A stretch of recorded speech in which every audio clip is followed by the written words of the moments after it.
Welcome to Rewitched, a charmed 1998 rewatch podcast. Join us on our journey as we recap, examine, and critique the series episode by episode from the beginning. We'll be keeping our podcast spoiler free, so we welcome fans new and old to join us in watching and reflecting on one of our favorite shows. Currently, we're on season 3. I'm your host, Jess Sabanko. And I'm your host, Mia Sobanko. Now let's get into this week's episode. This week, we're discussing season 3, episode 20, Exit Strategy. It originally aired on May 3rd, 2001, and had 4.07 million viewers.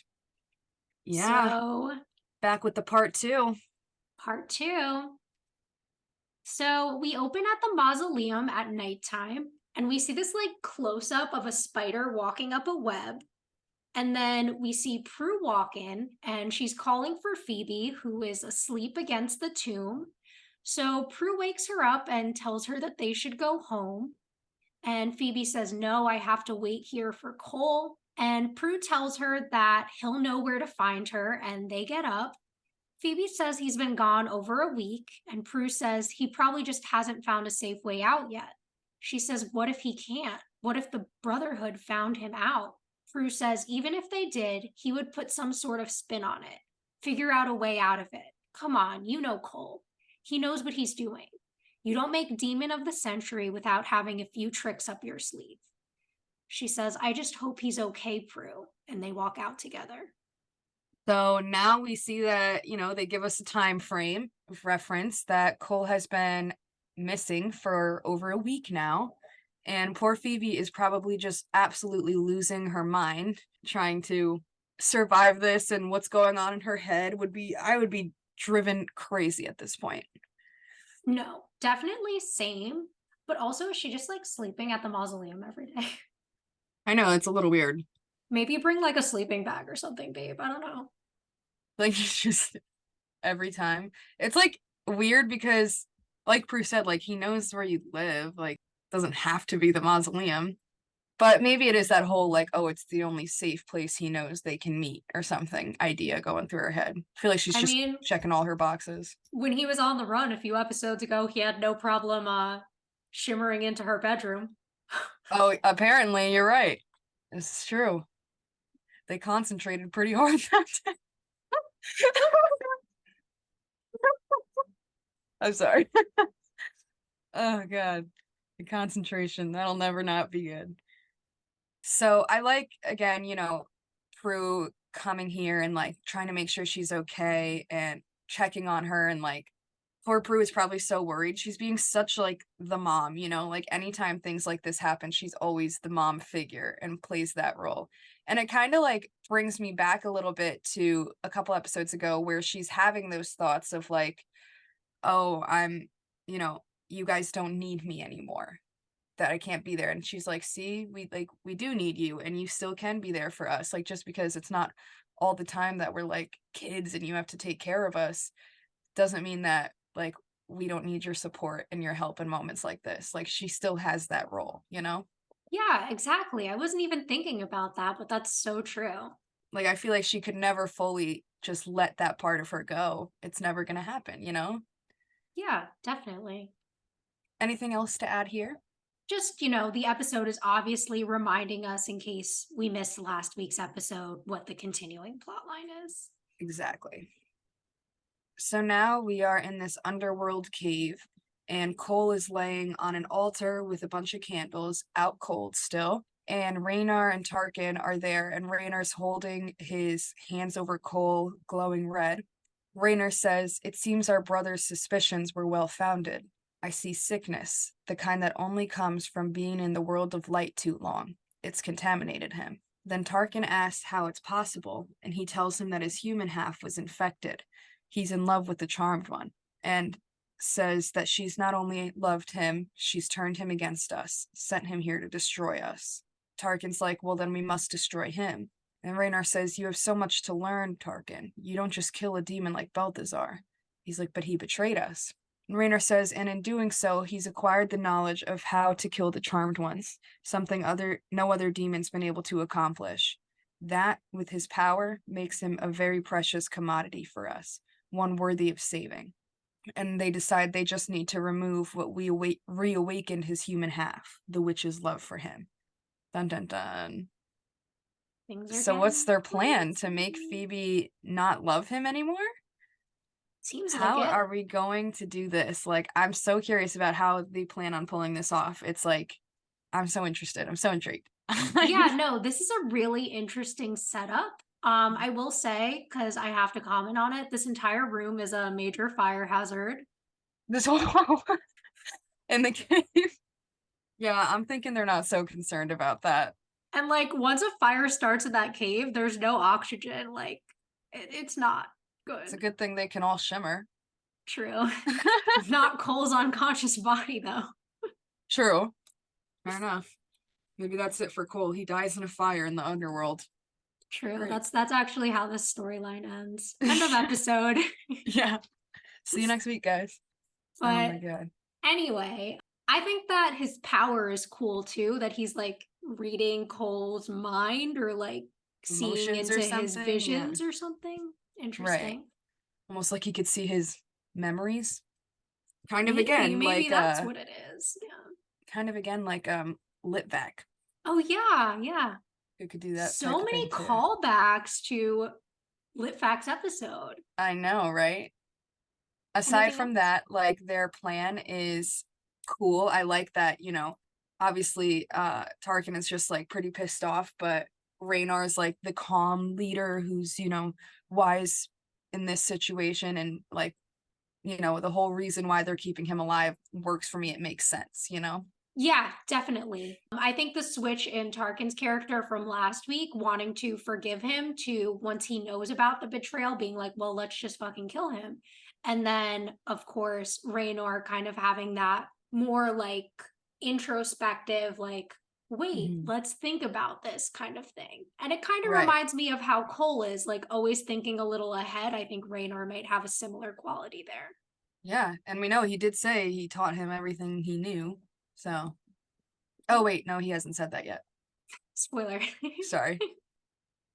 So then we have a theme, and after we come back, we're in the manor in the kitchen in the morning.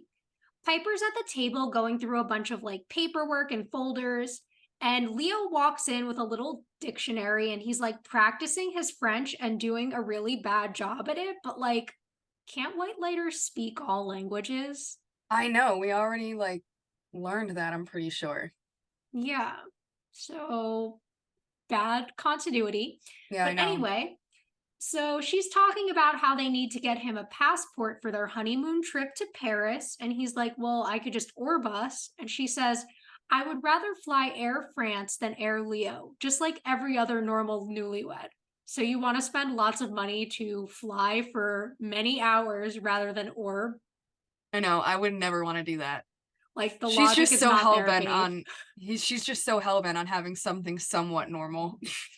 But it's like you would have so much more money to spend on your trip if you didn't pay for the flight. Oh, trust me, I know.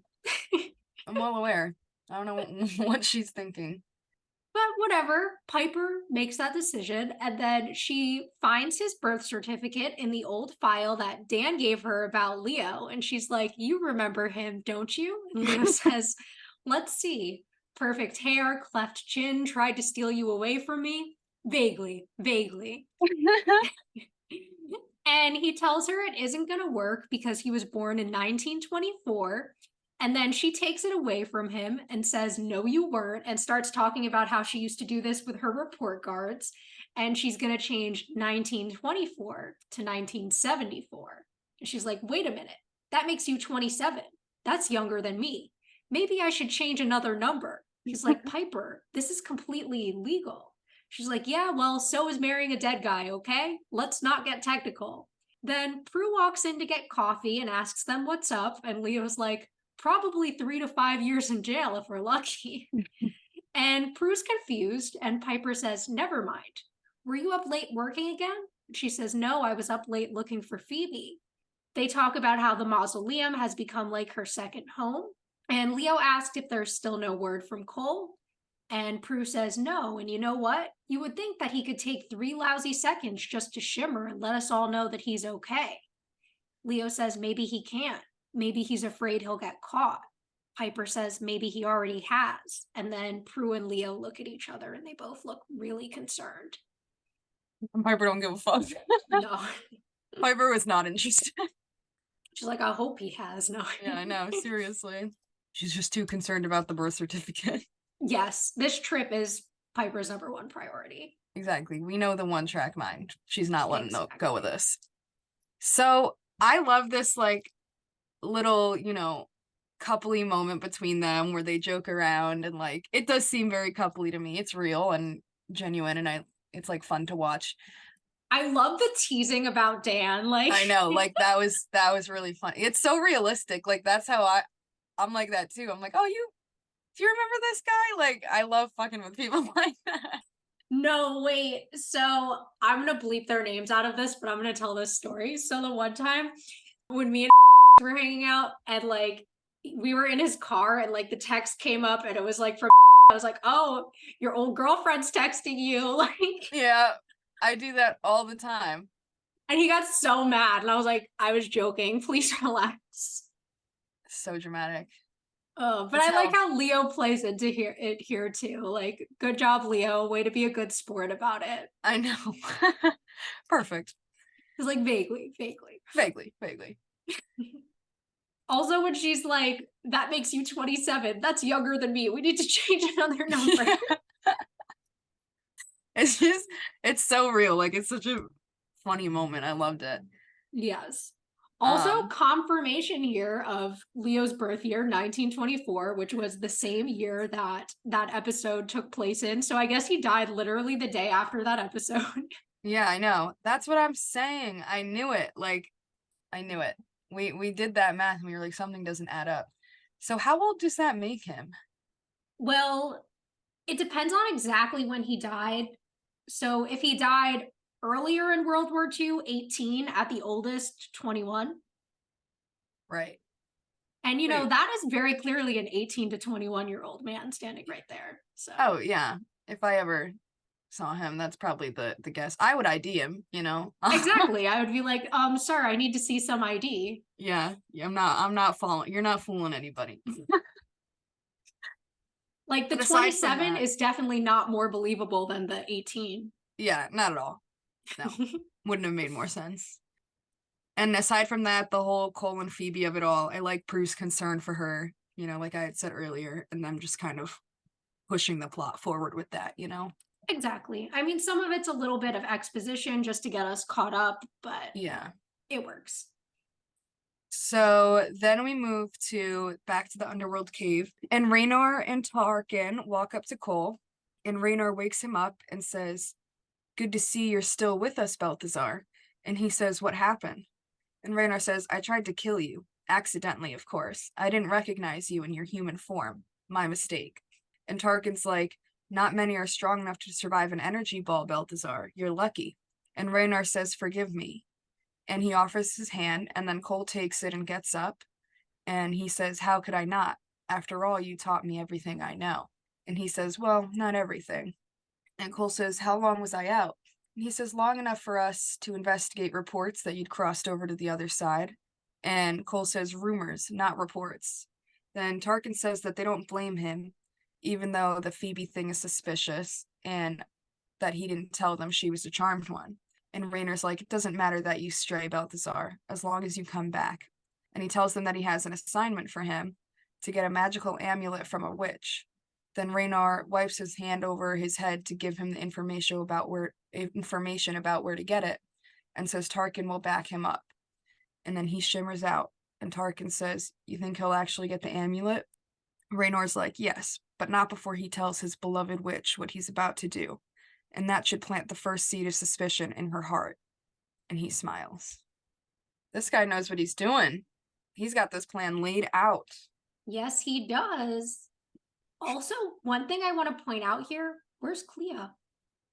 I know. I was thinking that too. Clea's just gone. Yeah, they decided, actually, no more women in the Brotherhood, I guess. Tired of that bitch. This is actually all because you complained about her last episode. They actually went back in time and erased her from this episode. Great. I'm so thankful. It's all for me. But I think that obviously Cole got his lying skills from Raynor here with his little like quick, oh, it was accidentally that I tried to kill you. Like I know. He kind of killed that. They're good. they are good. Also, I love Cole being like rumors, not reports. Right. Like, okay, Cole. Also, I didn't even notice. I know you pointed it out last episode, but I didn't notice until this episode that he kept a secret that they were the Charmed Ones. I know. Which also is like a little bit illogical to me, just because like everyone knew that the Triad sent him to like try to kill the Charmed Ones. So did they Right. think he just fell in love with a random witch on the side? I know. That's what was like a little dumb to me too.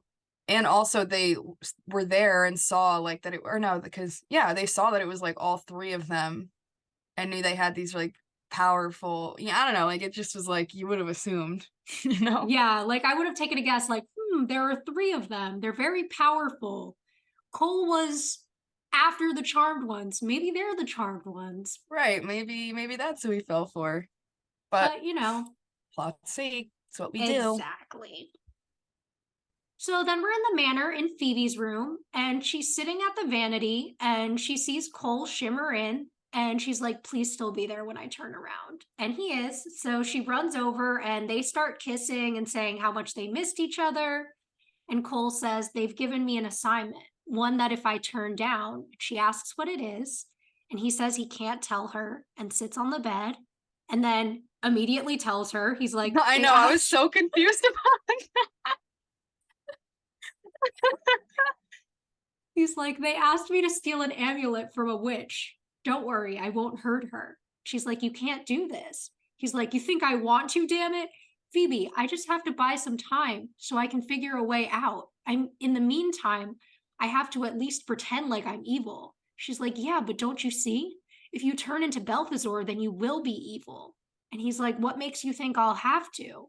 She says, because an amulet protects. It takes someone of great strength to overcome that. Why do you think they chose you?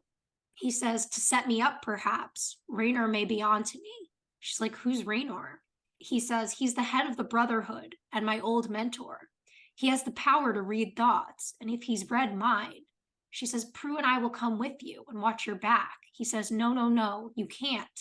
That could be exactly what Raynor is expecting you to do. He could be setting me up to get to you. I have to do this alone. And she starts to argue, but then he like sits in his lap and holds his face. And he asks her to trust him and to concentrate on finishing the potion. And he says, if it works, Balthazar will disappear and Raynor won't be able to track me. And he kisses her and says, then we can be together. And they start making out and he shimmers out and Phoebe like wipes her mouth and looks super sad. Oh, I love their energy together. How happy they got when they first saw each other and like just the way they sunk right into like each other and everything. I love it so much. It was adorable. Mm-hmm. But I have some questions here. Okay. So if the key to them not being able to find him was just making the potion, why didn't he just do that at the end of last episode instead of going back undercover? That's what I'm thinking too. Why do you have to play evil instead of just stripping your powers like you wanted? Then that would solve this, no? Like, I don't. Literally. And then also, when they say that like him turning to Balthazar will make him become evil again, we've already seen him turn back to Balthazar this season. Yeah, and it was fine. That was literally Piper's wedding episode. Yeah, and also in the episode with Prue's wedding, like when Phoebe like gets him to shift into Balthazar. Oh, yeah. And he wasn't evil again after that. That's what I'm saying. Like, I'm like, they're just throwing this in there for plot's sake. I know. Like, it's really weird, the references to, like, almost like the temptation and addiction that they keep throwing at us, but it has never It was really never happened there before. before. Like, they Right. should have been establishing that all season long if that was they were gonna, what they wanted to go with in these 2 episodes. Exactly. So, a little weird. Yes, but I mean, interesting setup here with the amulet. That's obviously going to be a big part of this episode. Mhm. We get the reveal that Raynor was his mentor, which I mean, we kind of got from last scene when he said that he learned everything from him. Exactly. Just them thinking, I mean, having that idea that this might be a setup, that something they may be doing something, but I feel like in their head they're thinking, oh, it's either to get to the charmed ones or yeah, like probably just to get to the charmed ones or something. Whereas it's actually he's secretly trying to like turn Phoebe against Cole, which is like he's digging another layer to make it. You know what I mean? Yeah, definitely. Like they don't realize what his goal is, what his end game is. Exactly. And it's pretty smart of him because it's something so unexpected? Mm-hmm. So now down in the stairway, Phoebe runs down yelling for Prue, and Prue comes over and she's like, Cole's in trouble. I need your help. And Prue's like, okay, anything. And she says, we need to scry for a witch fast. And they run up the stairs. Also wanted to mention, like, I love that up there. She just like offered up Prue. Was like, Prue and I will come with you. Like, she knows that Prue's got her back right now through this. And then she runs downstairs and it's like, Prue, Cole's in trouble. Here's what we need to do. And she's like, I got you. I love that. Yes, I love their closeness. And It's I'm so so different. happy that like they've gotten back from where they were a little bit earlier this season after Phoebe's betrayal, that now they're right on track with each other and best friends. I'm so happy Yeah. about It it. almost seems like even more so than before, like that almost built that rift almost built a stronger relationship between them. And sometimes that happens. Yeah. So, I don't know. So now we are at this witch's store, and Cole shimmers in, and the witch is like, who are you? How did you get in here? And he says, just do exactly as I say, and I won't hurt you. Just take off the amulet and put it down. And she says, I've been sworn to protect it. And he says, and I've been ordered to steal it. And then he walks closer, and she, like, steps back. And he says, don't fight me, I beg you. And then the amulet shoots out a blue light, and he goes flying back. Then he gets up, and the witch says, you can't take it from me. And he says, maybe I can't. And then he like morphs into Balthazar and says, but I can. And he walks up and the shield comes up, but he fights through it and grabs the necklace and then grabs her throat, but lets go and says, tell no one about the amulet, not even your white lighter. And he shimmers out and she holds her throat and looks scared. He almost went in there.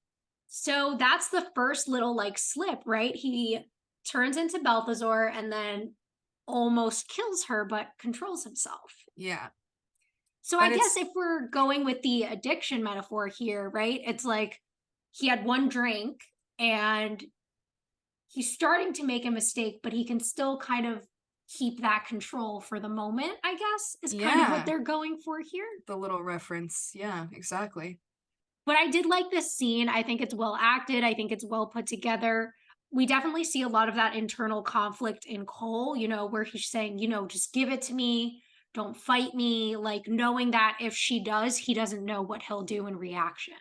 Right, exactly. So then we're at the passport agency, and Piper and Leo Nice. are getting close to the front of the line. And Leo says, White lighter, is that my occupation, or should I just put guardian angel? And the woman in front of them turns and like looks at him. And Piper awkwardly says hi to her and asks Leo what's wrong with him. He's like, we shouldn't be here, Piper. This is wrong. She's like, wanting a normal life is not wrong, okay? In fact, it couldn't be any more right. For crying out loud, stop being so good all the time. And the woman turns to them again, and Piper laughs, and she's like, newlyweds, first fight. And the woman like looks at them, and Piper's like, eyes front. And the woman turns around. And Leo's like, Piper. She's like, Leo, look, I love you, but I'm getting a migraine here, okay? We're not hurting anyone. We're not breaking any commandments, okay? We just changed a lousy 2 to a lousy 7. So let's go before I blow. And they're almost next when Leo hears the white lighter jingle, and she looks at him and she's like, no, pretend you're out. And he's like, I can't do that. I have to go. She's like, Leo, you can't go right now, okay? We've been waiting in this line for 2.5 freaking hours. And she points at the clock and it blows up. And everyone drops to the floor. And the two of them kind of like look around, and Piper's like, uh oh. A new power for Piper. I totally forgot that it happened in this episode. I've been waiting for this to happen. I knew it was in season 3 and I knew it was coming, but I didn't remember in what episode. And I was like, yes, Piper finally gets another power. I know, it caught me so off guard, but like once the episode started and I remembered the whole birth certificate thing, I was like, oh my God, I think this is the one. And lo and behold. Yeah, I for some reason I thought it was going to come up sooner. I thought it was closer to their wedding episode, but yeah, it is here, obviously. Yeah. Awesome though. I'm so Yes. happy. And I like when we get our explanation for why she got that power, because it does make a little more sense. Keeps it in track. Yeah, I think the connection once they explain it is very clear, unlike Uh-huh. some of the things we've questioned with kind of Phoebe and Prue's powers. Yeah. About But I time also, Piper got hers though. I'm so happy. yes, finally Piper gets another power. I know. And anyways, I like the whole little argument here, the funniness with the woman in front of them, and Leo's fight for her to be so good and, not do anything illegal or wrong. And it's such a funny argument because it's like you married a literal angel and then you're mad that he's so good all the time. I know. But I love it. The comedy's there and it's obviously setting up our B plot of Piper's new power. Exactly. So now we go back to the witch's store, and Raynar shimmers in and sees the witch huddled in the corner. She asks who he is and holds her neck and says, if you've come for the amulet, it's gone. He says, and yet you're still here, living proof that Balthazar has indeed gone soft. And he throws an energy ball at her, and she screams and goes on fire, then fades out, and he smiles. So now he's going to try to make it look like Balthazar killed her? That's crazy. R.I.P. Yeah. Sorry. Yeah, but this is a good plan because obviously that's something Phoebe would turn against him for, killing a witch. Exactly. It's very suspicious.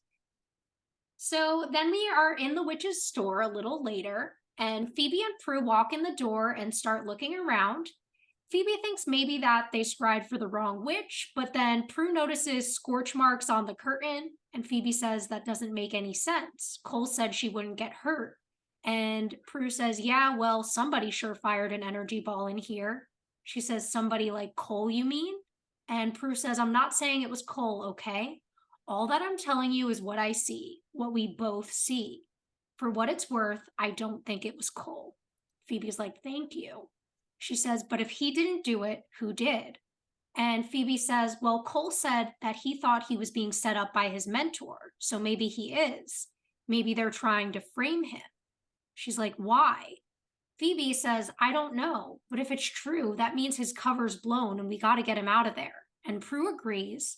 Then Leo orbs in and says the elders told him a powerful amulet was stolen. And Prue says they know, and the witch who had it was killed. Leo says it was supposed to protect her. That's why they gave it to her. Only the most evil of demons could have had the power to take it away. Phoebe says, why would a demon want that amulet so bad? He says it's one half of an ancient charm. Whoever connects the two amulets together more than doubles the protection power. With it, they become invincible. Prue says, well, that certainly explains why the Brotherhood wanted Cole to get it. And Leo's confused. Phoebe asks who has the other half, and he says they were divided between two covens. Not even the elders know who actually holds it. And Leo says the Brotherhood wants to destroy them so good can never use them because the amulets wouldn't protect someone evil. Prue says that they need to find the other witch, and Phoebe wants to work on Cole's potion and says that Prue and Piper should look for the other witch. Prue asks Leo where Piper is, and he says, she's at the manor recovering from a little problem we had at the passport office. Prue's like, what problem? He says, well, she sort of blew some of it up, and Prue and Phoebe look confused.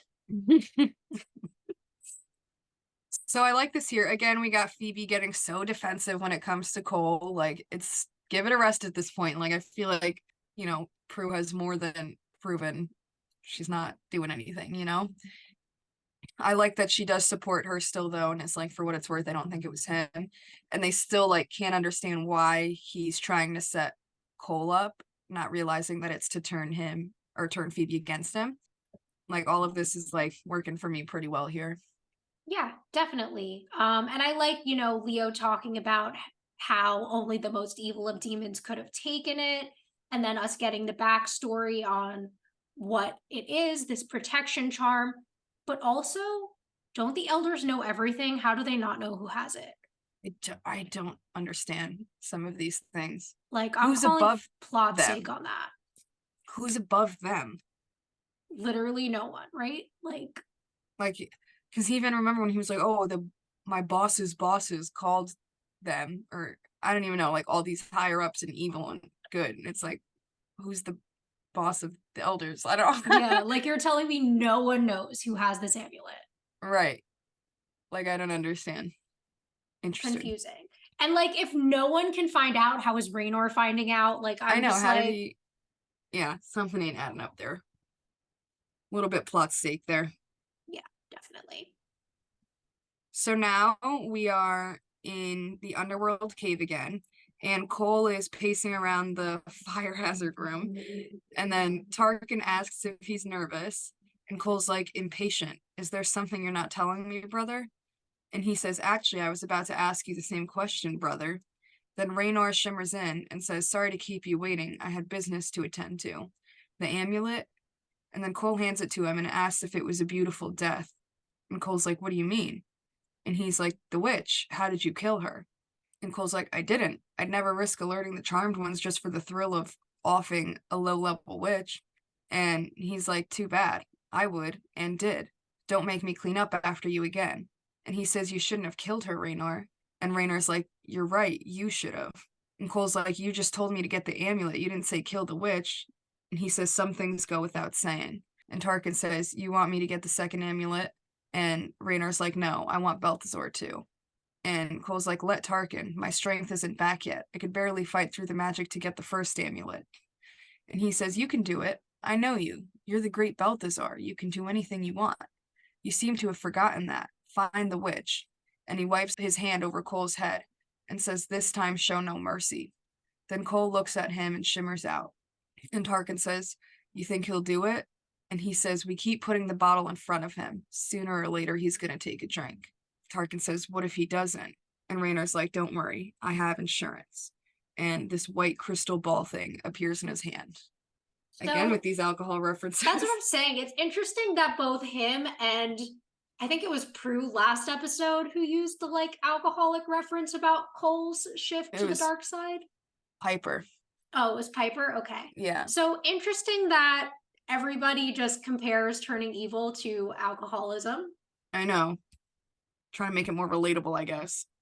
But I do like this scene. I like the setup at the beginning, the kind of distrust between Tarkin and Cole and how it exists on both sides and they're playing it. I also like the way that like Raynor's like, oh, did you kill her? Like all this stuff, and then instantly reveals that like he did it. Like it's like, what were you trying for there, to see if Cole would lie? I know. Like, I guess to see what excuse he would come up with, which again, quick thinking with Cole. He's good on his feet. Yeah, he is. And then I'm curious about whatever this crystal ball is that we see in his hand and how that's insurance. Yes. So then we're in the manor in the entryway at night. Phoebe, Leo, and Prue all walk in, and Prue says that she's going to start scrying, and Leo says that he doesn't think it'll work because the amulet wards off magic, all magic. Phoebe says that must be why we didn't find the first witch in time. We didn't get a read on her until after the amulet was stolen. And Prue starts to worry that they won't find her. Then they hear this like big loud noise from the next room, and they stop talking and all look toward it and head towards the kitchen. So again, if it was so impossible to find them, I don't know how Raynor knew where it was, but whatever, I guess. Yeah, like if it wards off all magic, how is he magically giving Cole the directions to get there? I know, it doesn't make any sense. Like the one thing that I'll give is like, okay, if it blocks magic, the sisters couldn't scry for her, but then Raynor shouldn't be able to find her magically either. Right. Unless he like literally had some private investigator searching to find it. It was actually Andrea's ghost from Death Takes a Halloween. Yeah, it was. She's crossed over. So now they're all in the kitchen, and there's exploded watermelon all over Piper and the ceiling. And Prue's like, was it a demon? And she's like, no, it was watermelon. And then Phoebe holds a towel over her head and says, honey, why did you vanquish watermelon? And she says, I didn't vanquish watermelon. I threw it up in the air and I tried to freeze it and it exploded. And she moves her hand down and the potted plants on the windowsill blow up. And she yells and turns and blows up a cabinet behind Leo. Then he yells and ducks. And she covers her face, and Leo's like, this is the little problem I was telling you about. And Phoebe's like, okay, Piper, slowly put your hands down and no one will get hurt. She does it, and Leo tries to comfort her, but she tells him to stay away, that she doesn't want to hurt anyone. Then Prue grabs oven mitts and puts them over her hands and tell her to try the teapot. And she does, and it blows up. And then Piper cries, and Phoebe's like telling her to calm down. And she's like, I think your emotions are making this worse. And Leo said, I'm going to go check with the elders and see if they know what happened with your powers. Then Piper says, hurry. And Prue wants him to ask about finding the witch, but he's already orbed out. And then Cole shimmers in and says, I know where to find her. Phoebe's like, Cole. And he says, I didn't kill her, Phoebe, I swear. And she's like, it's okay, I know, we believe you. And she walks over and touches his face, tells him that he doesn't look so good, and asks if he's okay. And then he says, I'm not sure. And Prue and Piper look away. Then Phoebe takes his hand and leads him out of the room. This moment with Piper here is so cute and funny. Like, I love it so much.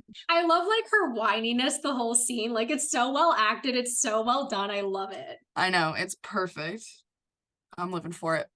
And then, yeah, not too much information aside from Piper's new power getting out of control. And now Cole's here and knows where to find her somehow. And I'm looking forward to figuring out what their plan is for this. Me too. And the one other thing I'll comment on with Cole is the way they're having him like look all disheveled and stuff. It's obviously like that withdrawal reaction, right? Because he kind of had that one taste back of his addiction, and now he's like struggling without it and worried that he's gonna go back to it again now that he's relapsed. Yeah. Wow, I didn't even think of it like that, but you're totally right. So then we go to the dining room, and Phoebe and Cole walk in together, and he asks how close she is with the potion. And she says, we're just missing one ingredient, Billings root, whatever that is. But as soon as I find it, then I can finish it. He says, I don't have much time. I'm kind of hanging on by my fingertips as it is. She says, well, you have to hold on a little longer. You can do it, Cole. I know you. He says, Raynor says he knows me too. She says, Cole, look at me. You have to keep fighting it. You have to keep fighting him. You cannot let him win. He says, but me fighting is how he does win. Raynor's just waiting for me to slip so he can drag me back into the fold. I know that's what he's doing. And she walks over and puts her hands on his face and says, he can't have you. I won't let him. And he takes her hands off and says, then save me, Phoebe. I've been ordered to kill the next witch. You have to get there first and stop me. Otherwise, Raynor will win. And she looks down and then back at him. So they are like referencing addiction really hard here in this scene, especially. And this is where I think they're starting to drag it a little bit. Because like if it's that hard, then just don't go back to him. Yeah. Like just stay there till the potion's done. Exactly. Like why are you doing that then? Because like I guess the potion is like representing like rehab.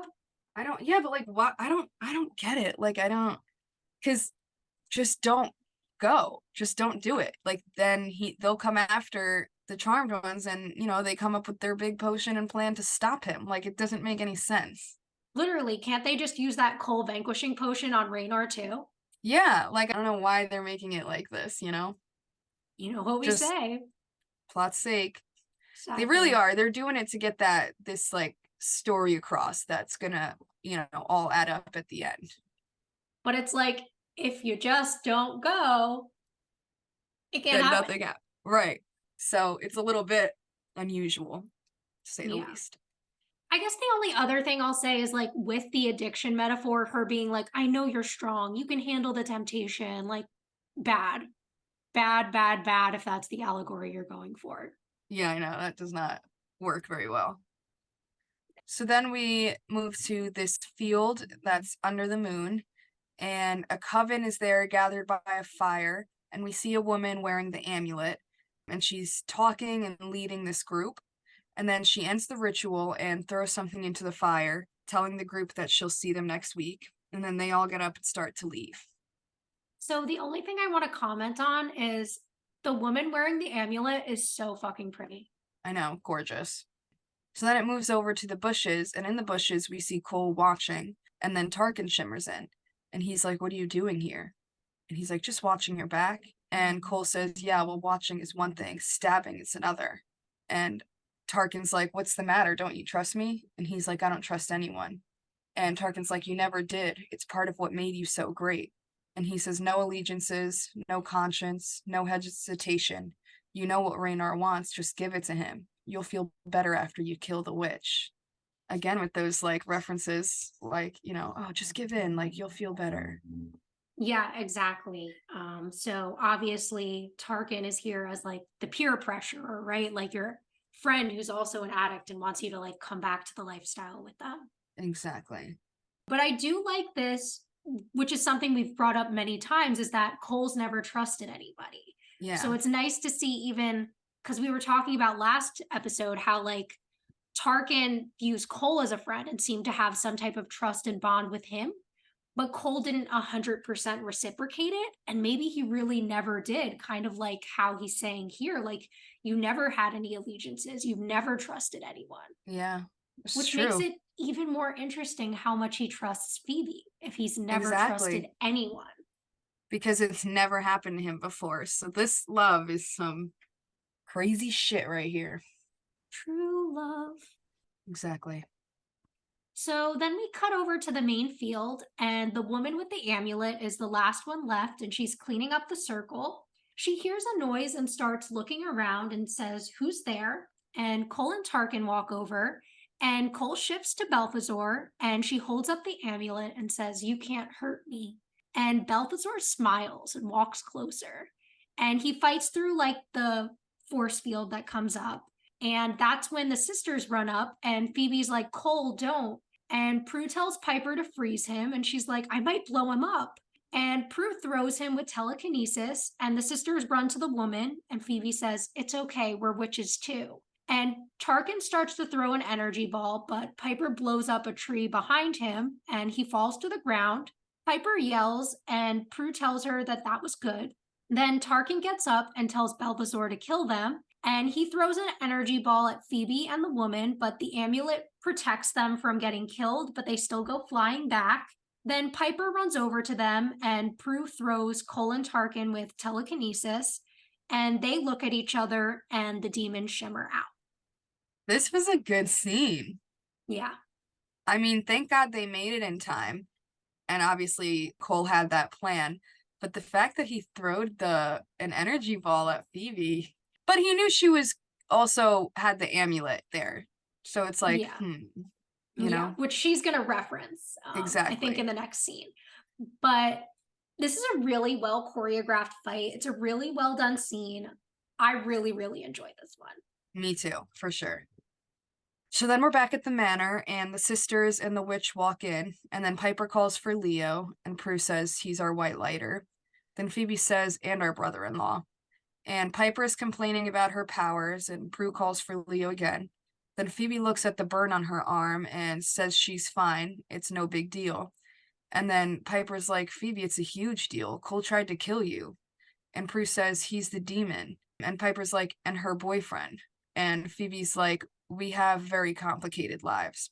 And she's like, "I'm just thrilled to meet you. I mean, I've heard of the Charmed Ones, of course, but I never dreamed that I'd..." And Prue says, "Nearly die with us?" And she says, "You saved me and the amulet. That's enough. May I?"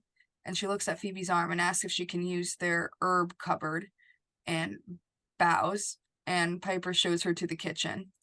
Then Prue walks Phoebe to the couch, and she's like, "I'm fine, Prue, and Cole did not try to kill me. He knew that the amulet would protect me. He could have fired at you or Piper, but he didn't. With the other demon there, he made the only choice that he could." And she's like, "And you really believe that, right?" And Phoebe says, "Yeah, I know it. I saw his eyes. They were filled with pain, not evil. Prue, we got to get him out of there before it's too late." And Prue says, then we better find a way to finish that power stripping potion fast. And they get up. So, really interesting here that she references his eyes as not being evil when we think back to the good, the The bad, good, and the bad, and the cursed. cursed. When Bo says, I can see the evil in your eyes. Mm-hmm. Exactly. Like, maybe he really is turning good. He's trying really hard. We know that. And I love that, like, just no matter what he does, Phoebe does not give in. Like, she gives him all the chances. She fully believes him wholeheartedly and trusts him, you know, and gives him every opportunity. And it's like that's just such a love thing, you know? Yeah, exactly. And I really love the show kind of like making fun of itself for all the like dramatic, like soap opera plots. Like, oh, Yeah. like he's our white lighter and our brother in law. He's the demon and her boyfriend. Yeah, I know. Like all the crazy shit going on in their lives. And I also love like when I feel like anytime they ever put another witch in the show, it's always like that where they're like, "Oh, your herb cupboard and your coven and this and that," and they're all very like earthy and like witchy like that, you know? And then the charmed ones are like the only ones in the show that just act like normal human beings. And I think part of it is because they didn't grow up witches, right? So like Right. they didn't have this whole like, oh, this is our ritual room. And like, because even Yeah. like Natalie, when we go back to Blinded by the White Lighter, was like, oh, where is your spell room? And like this and that. Uh-huh. Like, But Patty did grow up as a witch, and she didn't really act so much like that either. yeah, I guess it's just a difference in kind of their styles. Yeah, I guess. It's just funny. It is. It definitely is. So then we're in the kitchen and the witch is making a salve. And Prue and Phoebe come in and Piper says, check her out, whipping it up like it's Toll House cookies. Maybe after she fixes Phoebe, she could fix me. Prue's like, Piper, you don't need fixing. She says, if it's taking the elders this long to tell Leo what is wrong with me, then I definitely need fixing. And the witch rubs the salve on Phoebe's arm and it really helps. She says, hey, how are you at making potions? And the witch asks what she needs. Prue says, we need to detox a demon. And Phoebe says, yeah, we need something called Billings root. And she's like, well, you have that. And she goes and grabs the ginger and tells them that Billings root is what it used to be called.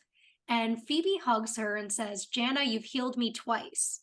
And she asks Piper to help her with the potion and not point at anything.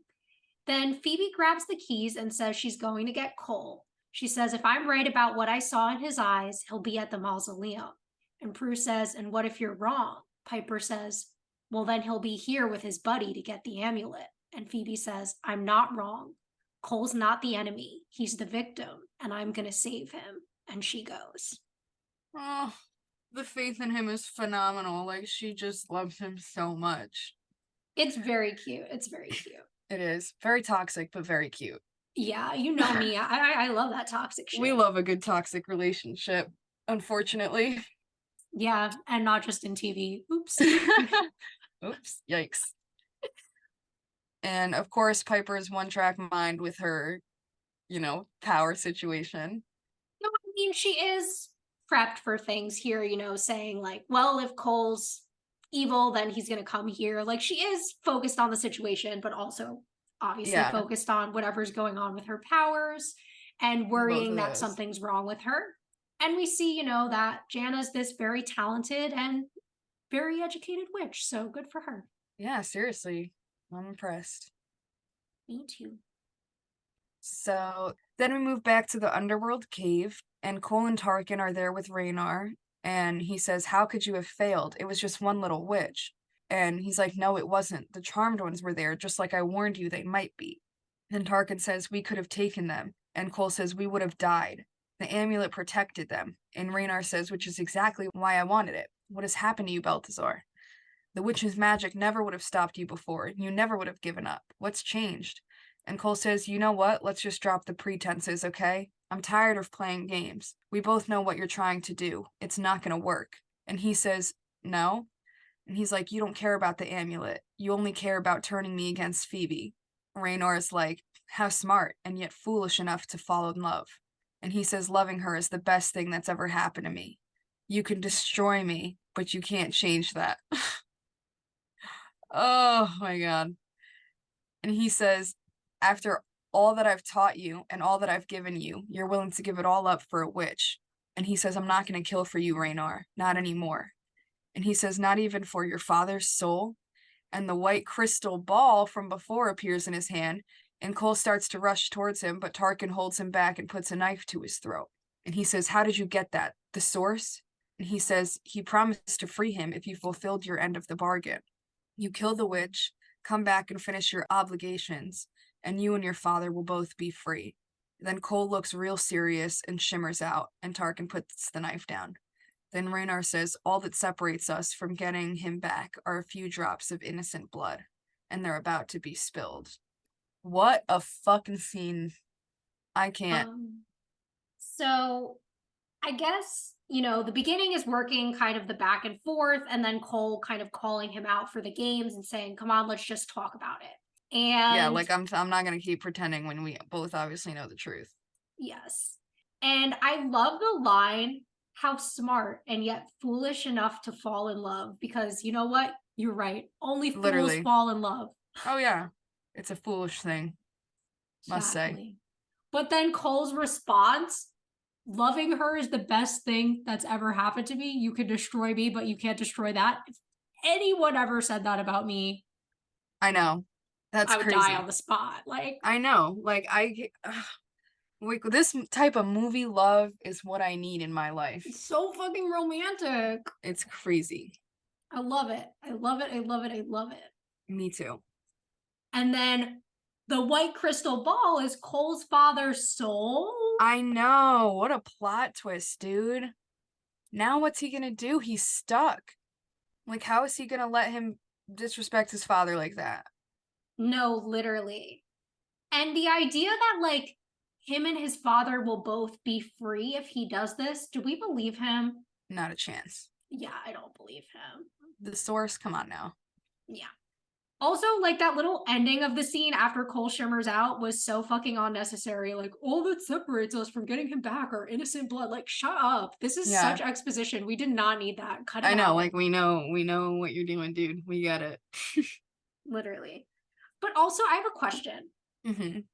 So, you know how when Cole was working for the Triad, it was for something? Yeah. Did I make up in my head that it was also for his father's soul because of this episode? Or was that ever confirmed? Wait, didn't they say something about his father's soul? I don't think they directly said it, which is why I'm like, did I just make that connection in my head because of this episode? Or do they ever confirm that that's what it was? I don't remember, honestly. Because I always thought that. And then I got to this episode and I was like, wait, Raynor gets his dad's soul from the source. So maybe it had nothing to do with the Triad and I just made up that connection. Maybe. I can't remember now. Yeah. Any listeners who know the answer to this question, feel free to write in and let us know, because I'm really questioning whether I made that up or the show ever said that. So yeah, let me know. Please. Someone's got to figure it out. Yeah, and it's not going to be me. I'm not going to do that much research. Me neither. So then we're at the mausoleum and Phoebe is pacing and Cole shimmers in behind her and she turns and sees him. She's like, surprised to see me? He's like, I hoped, but why'd you come after what I did? She says, because you need me. Besides, it's not like you haven't tried to kill me before. A little energy ball isn't going to stop me. He says, you know, I didn't have a choice. I didn't mean to hurt you. She says, I know. It's okay. We just need to get you back to the house, get that potion in you, and you will be safe. He says it's too late for that now and starts coughing. She's like, what do you mean? And then he starts breathing like really hefty and almost shifts into Balthazar, but then like fights it off. And she's like, we have to hurry, and holds him. He says, maybe I should shimmer us there. And she says, you can't use your demonic powers. It's too much temptation. We'll just drive. Come on. And they walk out with like their arms around each other.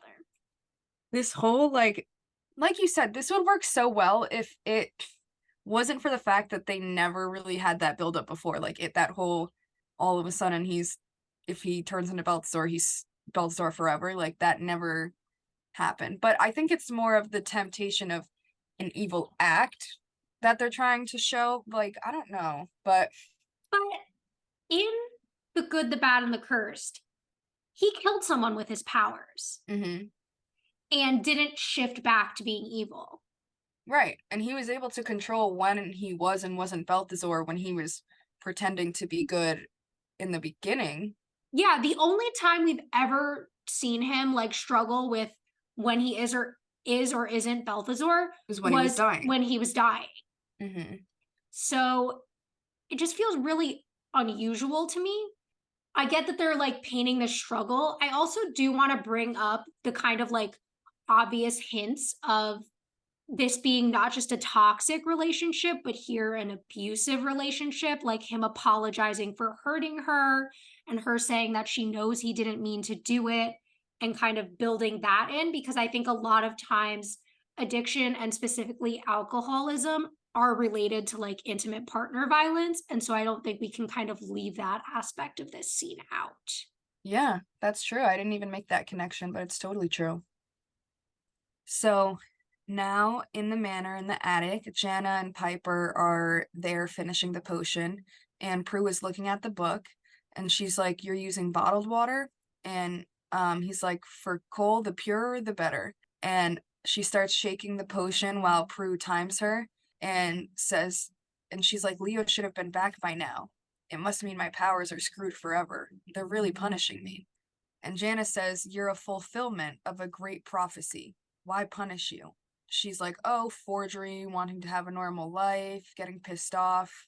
By next week, I'll be walking around like carried at the prom." And then the more intense she gets, the faster she starts shaking. And Jana tells her that it's enough. And that's when Leo orbs in. And Piper's like, "Leo, where the hell have you been?" And Prue introduces him to Jana, and Piper's like, "Leo, why are my powers so wonky?" And he says, "They're not, they're advancing. Turns out your powers work by slowing down molecules, and apparently now you can speed them up as well." And she's like, "Okay, but why now? Couldn't they have picked a better time?" And Prue says, "Hey, okay, don't look a gift power in the mouth. That one kicks ass, and we may need it sooner than you think." And she's like, "Why?" And then she goes back over by the book and says, "Because when the two amulets are joined together, only a spell can activate their power. This spell. If the Brotherhood wants to actually use the amulets, they're going to have to come here for the spell." And Jana says, "But I was told that evil couldn't use the amulets." And Prue's like, "Maybe they figured out a way." Then Cole and Phoebe walk in and they sit down. And Prue's like, "You look like hell." And he says, "You have no idea." Then Phoebe says, "Is the potion done?" And Jana says, "It still has to cool and turn blood red." And then Piper and Prue go to get some ice. So I enjoyed this scene. I really like the moment between like Piper, Prue, and Jana here, where Piper's talking about all the reasons the elders dislike her, and Jana being like confused because she's like, "You're a charmed one. Like, why would they have an issue with you?" And she's like, "Oh, you don't understand our lives." Right. It's complicated, bitch. And then, of course, the explanation, like we were talking about earlier, of Piper's new power makes total sense to me. That works. Prue's suspicions here that the Brotherhood wants to gain access to their spell so that they Bit of can. a stretch. Big stretch. Yeah. And it's all just to connect to something later that I'm also going to throw many, many questions at when it comes up. Yeah. I think I know where we're going with this. But it's a little bit like out of place. Yes.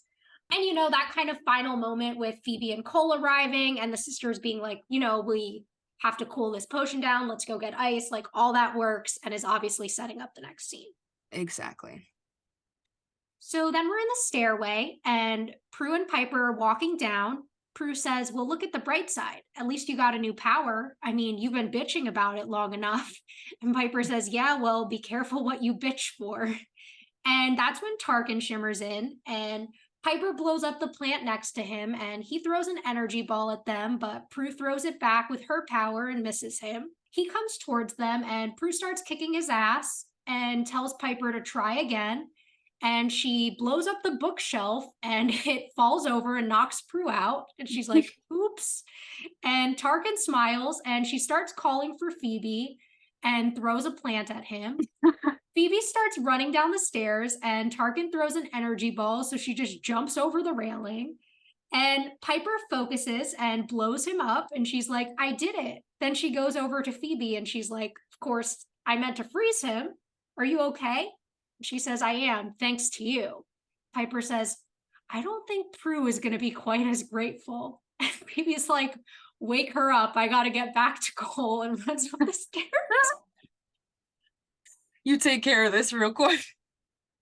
This Like, is so funny. Prue has just incurred a serious head trauma, but just wake her up. No big Yeah, deal. should be all right. Whatever. Not my problem. And I guess it didn't take blood to kill him, even though he was Yeah. part of the Brotherhood. Didn't take a powerful potion. Just Piper's new power. It is pretty Yeah. badass. It must be pretty strong. Yeah, she does. Oh, and that was another thing that I had wanted to say, that like the explanation for the power, that works for me, you know, the of why it's like slowing down and speeding up molecules. So up in the attic, the potion turns red, and Jana tells Leo it's ready. That's when Raynor shimmers in and throws an energy ball at Leo, and he turns into orbs and then is like unconscious on the ground. And Jana holds up the amulet, and Cole's like, leave her out of this, Raynor.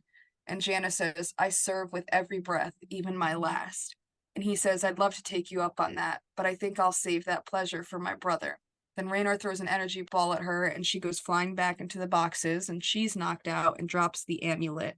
And that's when Cole stands up. And outside, we see Phoebe try to open the door, but it's locked. And she starts banging on it and calling for Cole.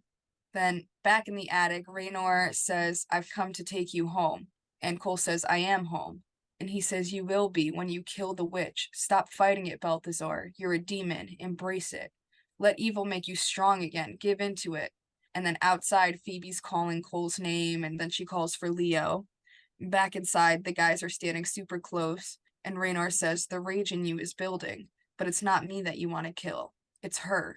Do it. Free yourself. And he looks at her and then back at Raynor and says no. So then outside, through the crack in the door, Phoebe's still banging on it, and Prue walks up behind her and opens it slightly with telekinesis.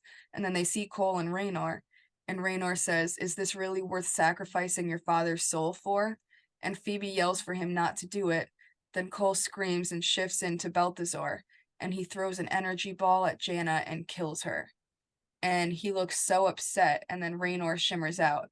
Then Phoebe calls his name again and looks at him just extremely shocked. Oh, Wow. fucking crazy scene here. Leo gets knocked out, as per usual, not surprising. Yeah.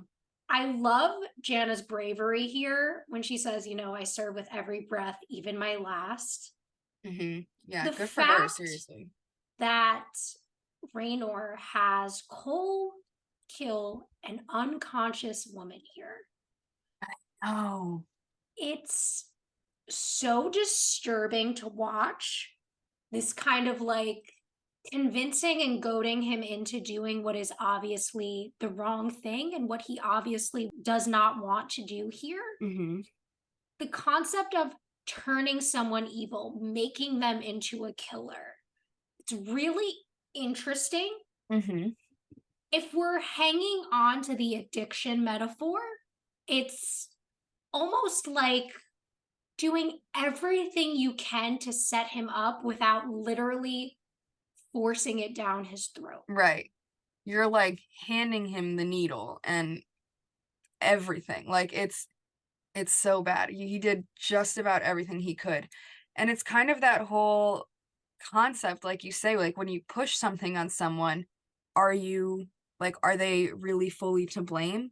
Like, no, some of that responsibility, a good amount of it can fall on that person, and it's kind of a hit or miss situation. And obviously it's unfortunate because this isn't something that I can imagine Phoebe could forgive him for, like that's always been like their go-to thing. Like even whenever any of them turn into an evil being or something, it's like that, oh, you're safe until you kill an innocent, then you're stuck that way forever, like, so that's always been the big thing of this show.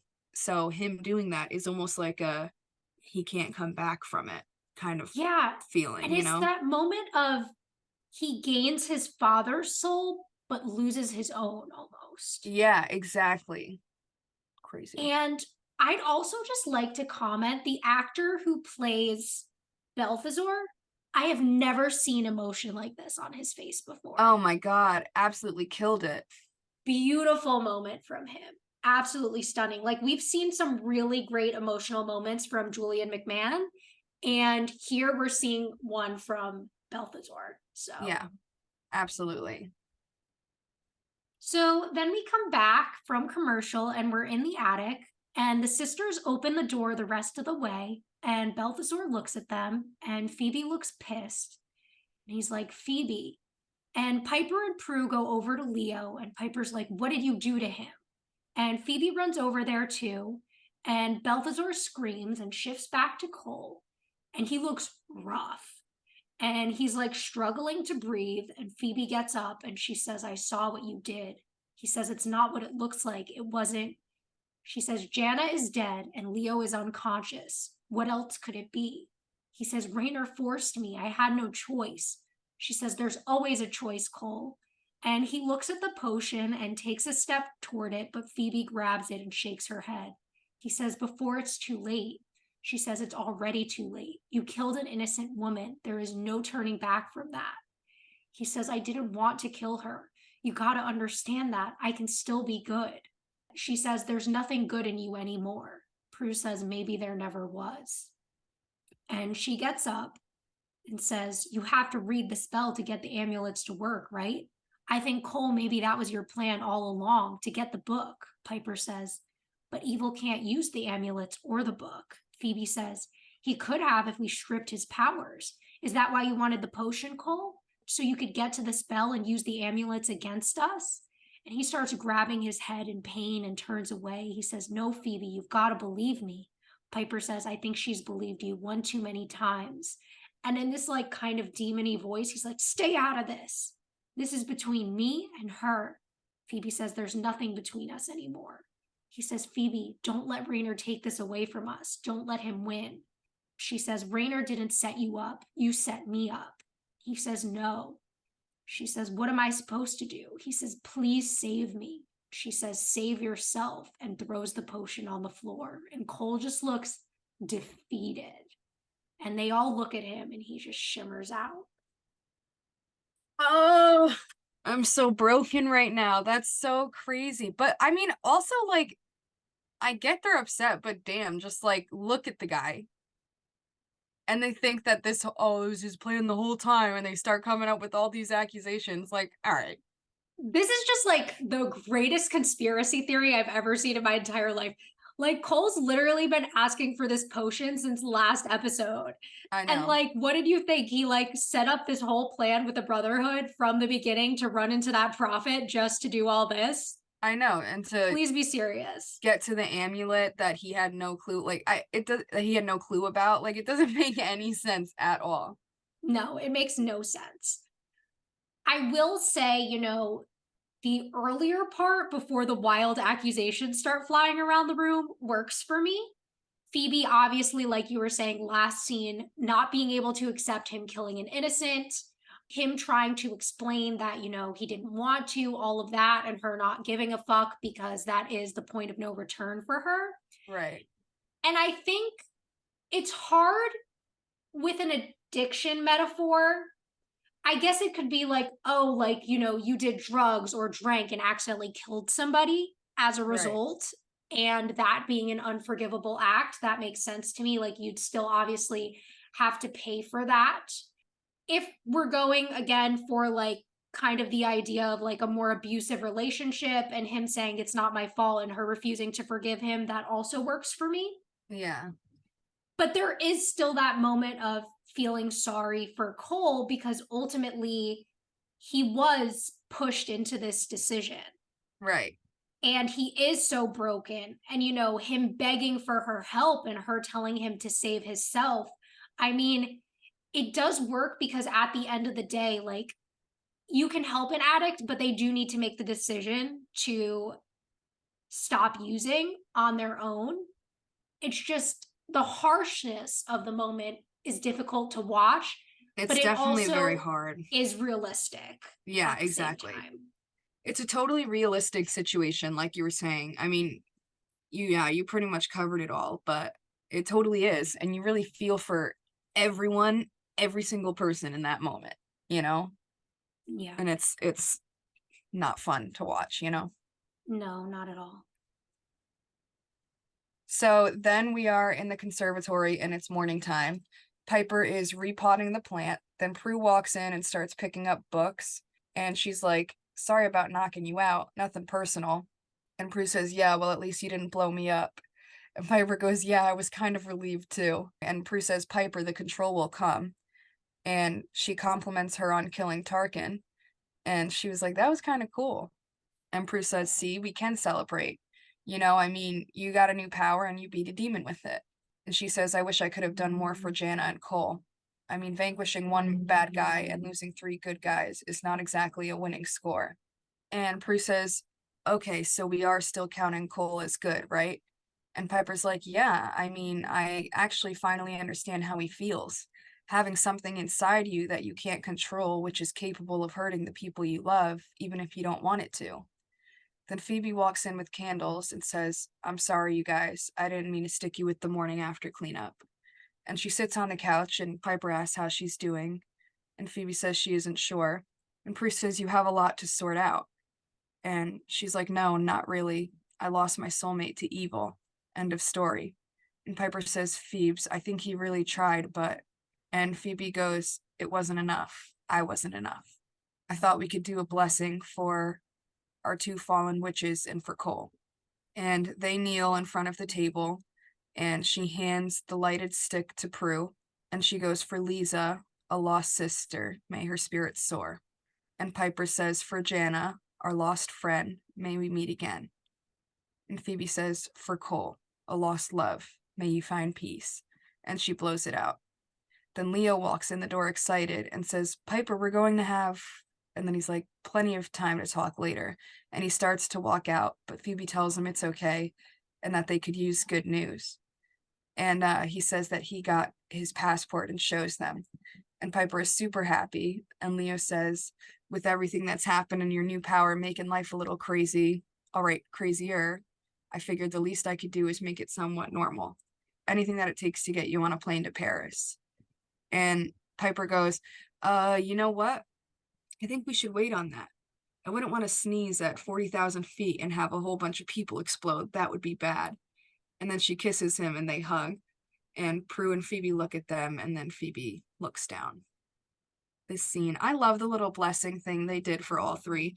And I mean, it's a little weird to switch up from how intense they were in that moment versus the next day, but that's kind of typical too. Like, that's understandable. Like, in the moment you get really heated and say these things that go in your mind, and then when you think on it you're like, okay, well, here's what actually happened, you know? Yeah.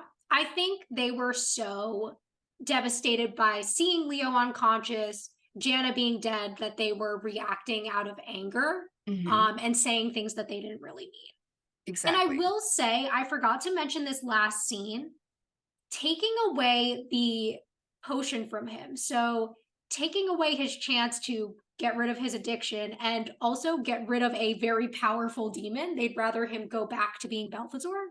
Yeah, and just stay in the underworld. Like, I don't understand. Like, Phoebe, you're saying may he find peace. He's never gonna find fucking peace as Balthazar. I know, now you're just sending a demon back into the wild to be a killer again. Literally. But I mean, as far as the beginning of this scene, it's cute. I like the way that they are again this morning after having that more rational discussion of the idea like they lost 3 good guys here, not just one. Right. So I liked that. I also enjoyed again the blessing, like you said, it was cute, it was sweet. Leo coming in and then being like, oh fuck, like, and then Right. telling his news. You know, this episode was pre 9/11, so it was okay to make like planes blowing up jokes, but like, yikes. Yeah. Phoebe's whole emotion about like, what's there to talk about? I lost my soulmate to evil. And that feeling, that I wanted to talk about. The feeling of like, it wasn't enough. I wasn't enough. Like, because I've felt that before, you know, like why wasn't I enough for this to, like, it's just like another thing that, I mean, I don't know if everyone can, maybe I'm just a depressed bitch, but that is definitely relatable, you know? And Yeah, you yeah. really feel that when she says it, and like she doesn't even have to explain what's going on in her mind for you to understand like just that emotion and why she would feel that way, even though it's not true, you know? Yes. I'll get really personal with everyone here for a minute. I won't even edit this out. So I know recently, like I've been saying to so many people, like I lost my soulmate, all this stuff about like me and my ex not being together anymore. And we actually had a conversation about 2 weeks ago where this was almost exactly what he said to me. He was like, it's not because you weren't enough. Like, there's nothing you could have done different. And I was like, I'm always going to feel like I wasn't enough. So, like, I really, really related to this scene so much. Yeah. It's something that, like I said, can be very relatable. Mhm. No matter what, you know, even if they say it, even if you know it's not true, you're not going to be able to get rid of that feeling, you know? And that's why you feel this so hard, this scene. It's just, it's not a fun feeling to have, not a fun thing for anybody to go through. Not at all. And I'm really interested to see, like, how the show and how Phoebe is going to deal with this, the Yeah, fallout from this moment. exactly. Me too. So then we move to our final scene of the episode. We're back in the underworld cave, and Cole shimmers in. Raynor approaches and says, I knew you'd come back. I've been waiting for you. He says, my father's soul, where is it? And it appears in Raynor's hand, and Cole takes it. And he says, of course, now that you're evil, what can you do with it? Cole says, that's not your concern. He says, true. You were my only concern. Cole says, how'd you get me to do it? A spell? He says, does it really matter? A part of you enjoyed it, didn't you? Killing the witch? He says, not as much as I'm going to enjoy this. And he turns and stabs Raynor. And he says, you killed Phoebe's love for me. Now I'm going to watch you die. And Raynor smiles. He says, I can feel your heart. It's racing even as mine slows. You're enjoying this. I can feel it. This is what I hoped for. Your inner demonic nature finally showing itself in all its glory. And Cole like pushes him away, and Raynor holds his wound, and his blood is red, which I want to comment on in a second. Mm-hmm. And he says, you're truly evil now, Balthazar. Welcome home. And he drops to the floor, and flames appear around him, and he fades into the ground. And Cole like drops to his knees, and like tears are falling from his face. Poor baby. Agreed though. Why is it so? No, like it literally says in my notes, oh, why was that so hot though? And like literally, why was I so attracted to him in the moment? Dude, I can't, because I'm the same way. Something about a Like, emotional man like yeah. that. Oh my God. Yeah, pretty nuts. Um, So Raynor bleeding red. We were told earlier this season that the reason Cole's blood was red was because he was half human. yeah, so is So Raynor? is Raynor half human? Or I should say was. Yeah, like could be the case. But also, they said that warlocks don't bleed. Mhm. Is it different if it's demons? Yeah, but demons usually bleed like a gross color, like green or something. Yeah, that's true. Like they very specifically said, like Cole said, the reason my blood is red is because I'm half human. Right. Huh, so maybe Raynor was. And maybe that's why he was Cole's mentor. Could be the case.